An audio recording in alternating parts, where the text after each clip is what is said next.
Good morning, Paris, and good evening, Singapore. I am the Chief Digital Officer of Bpifrance and very pleased to welcome Kat Borlongan, which is Director of the French Tech. This year is extraordinary year for French entrepreneurs. Just to start, I would like to emphasize a few examples for French entrepreneurs. First, we have the largest IPO for a technological company, which is Snowflake, and which has been funded by French entrepreneurs. Second, as you know, in this COVID crisis, we are the race for the vaccine. And Moderna, the pharmaceutical company, is led by a French entrepreneur also, and they launch the new vaccine with ARM technology. Then we have also a few big unicorns this year, like Miracle, the SaaS platform for marketplace. We have Miro, the marketplace for freelance photographers. Content Square, well, so a great dynamism with French entrepreneurs.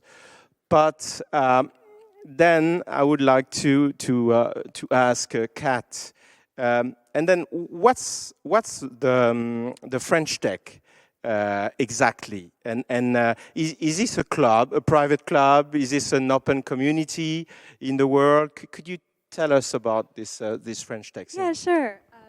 Thanks for starting off with that question. It's the one question that people usually feel a little awkward asking. So La French Tech is the nickname of the French tech community ecosystem and everybody that's in it.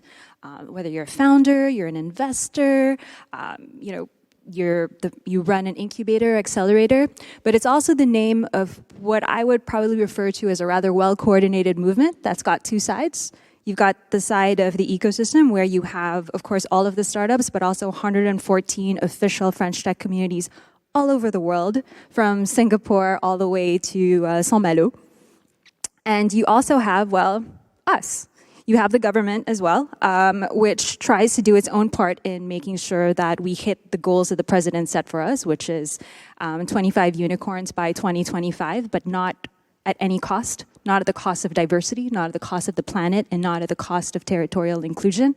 So that's it. On the government side, maybe a few things to know about the French Tech mission is we try to be a little bit like the headquarters for all of the things that government is trying to do to move the needle forward. That includes everything from national programs like the Next 40 or the French Tech 120, which people will hear about later. That includes a lot of public policy like the French Tech Visa, which we'll also talk about a little bit later. And a lot of really great community or tech events like supporting Switch or whether it's CES or things like that. Well, and this French Tech thing, what's the link, the special link with Singapore and with the ASEAN area? I think it's a strong community compared to Europe. But I think it's the second one, huh? In Singapore. The ASEAN French Tech. Yeah. I mean, you can start with me, right? I'm from the Philippines. When you talk about Asia, you just heard the Minister for Digital Affairs, who's half Korean. My grandparents are actually from Singapore and China. So just to see that kind of Asian presence in the French Tech is quite interesting. So we have 14 official French Tech communities in Asia. Beijing, of course, Singapore, more recently Malaysia, and more recently the Philippines as well. I mean, really every major tech hub in Asia. We also have 12 Next 40 companies that are doing business there. We're very excited about that. And it looks like, since Singapore is doing such a fantastic job, that we'll have a little bit more starting next year. So Yeah, so there are a lot of strong links for very obvious reasons. I mean, it's been kind of interesting sitting in the audience and listening to some of the speakers really sort of sing the praises for Singapore. But maybe to add to that, I think some of the links come from what the Next 40 themselves have said is interesting about Singapore. So I've never launched a company there, but if we listen to companies like Voodoo, Final CAD, Miro, and that have set up there, they'll tell you that all the things that we've heard: great regulatory environment, super vibrant hub, great market. Maybe one thing that we haven't heard yet, which comes up a lot when we talk to our next 40 companies, which is the presence of strong executive talent, which, as we know, is super important for any growth stage company that's really looking to scale. And you're talking about next 40 or French Tech 120. We will have 4 companies from French Tech 120 on the next panel. What's the idea behind that? It's a label. It's the symbol of the new generation of companies that will lead the world tomorrow in France or in the world. What's the idea behind the creation of those labels? Yeah, sure. So, I mean, like a lot of people in government, very results-driven. President said 25 unicorns by 2025. And we're like, well, you know what? It's not like there are like 2,000 candidates, right? There are maximum maybe 40. And if we extend that to the younger companies that have lots of perspectives for development, maybe they'll go up to 120. So we're like, well, why don't we identify who they are and give them the support that they need? Now, growth stage companies have very different support. So the way that the next 40 French Tech 120 program works is that the companies are selected, one, only with financial criteria, only. So there's no one sitting around a table looking at people's applications, no jury, nothing. It only takes into account the largest amounts of fundraised, growth, and overall revenue. And then once they get in, they access what works a little bit like a closed marketplace. So all of the 120 companies have access to over 50 different, what we call French Tech correspondents, everybody from the Bpifrance to the CNIL, which is our data protection agency, to the National Space Agency, to the DGFIP, which handles all of taxation. They all have access to one special person who's there, which we call a French Tech correspondent, and they help sort of move things forward. So that can be anything from asking the Bpifrance, who is just here, if they can help sort of evaluate their overall appraisal, of their, if they're grading, for example, whether they could maybe work with the douane or our customs to secure some of the import-export. They can work with any of our embassies to help them expand into that market, things like that. And on top of that, they are they have sort of like priority access to a lot of the official delegations. So let's say if the president is going to Singapore, then it's very likely that if the next 40 have asked to accompany him on that trip and their space, that we'll put them on the plane. So, those are some of the things that we do. We do it not because we want to become, like the best conciergerie for startups in the world. Not at all. We do it also because, to be quite honest, the next 40 in French Tech 120, and I'm kind of sorry for those in the room, but they're kind of like our guinea pigs. I mean, we all know that the state has a lot to learn in order to really be the proper wingman or wingwoman that startups need. We need to be super fast when it comes to regulation. We need to understand which services are priority for them, whether or not they're adapted to the needs of specific startups, understand the needs of specific verticals. And we also use the next 40 of French Tech 120 to be able to learn through very, very tight feedback loops, because all of the next 40 French Tech 120 have access. They have one person inside my team that handles their account throughout the entire year.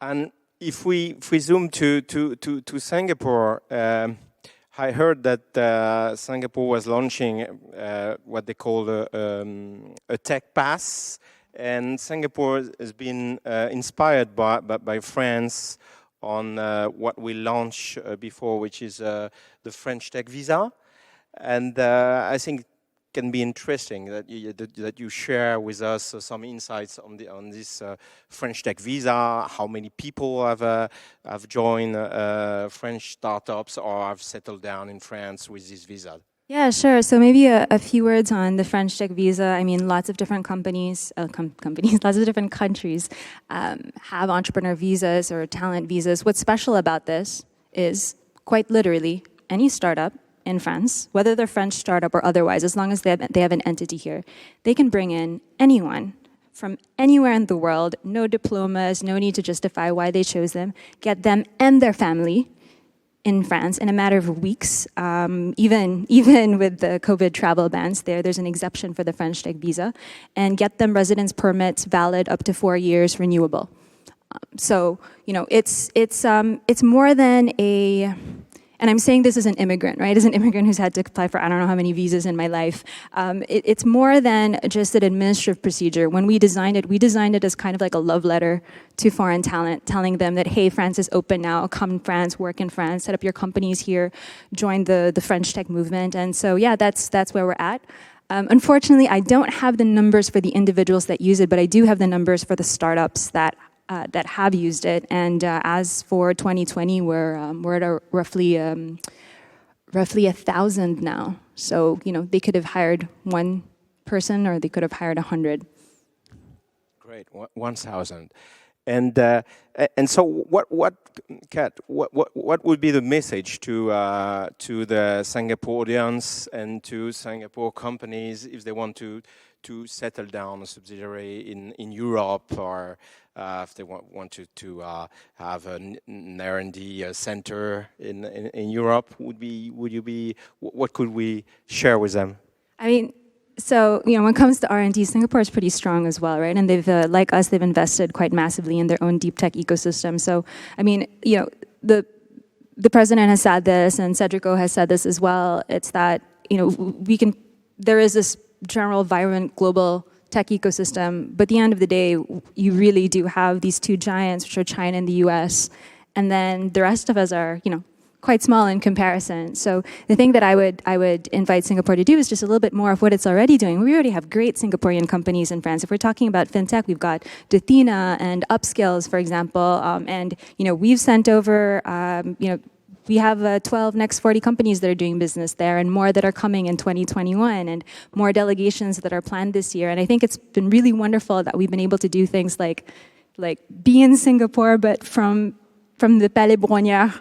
At the same time. So really, I think it's more of in pushing cooperation, not just, usual kind of like economic diplomacy, but, both France and Singapore are great hubs. Singapore, a great hub for Southeast Asia. France, a great hub for the rest of Europe. And I think that we should encourage this kind of continuous mobility, both of talent, of companies, of capital.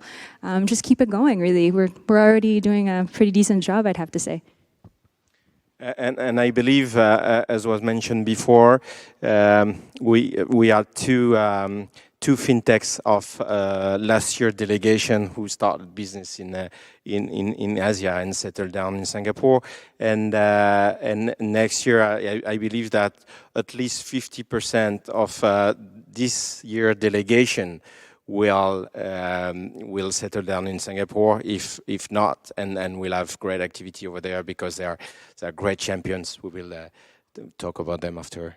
Well, then I guess we'll see them at the World Economic Forum this year. Very excited that it's happening in Singapore, by the way. It was just announced last evening, I believe.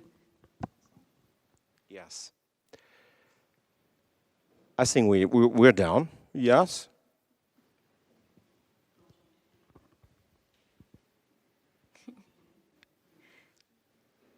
Yes, we will then have a panel with 5 champions from the fintech industry, and we will show how those companies can really provide a solution to the Asian market, especially tackling some of the big stakes and of the area today. Yeah, great. I'm very excited about that, and looking forward to hearing their stories. Great. Thank you, Kat, for your participation. No, thank you, Matthieu.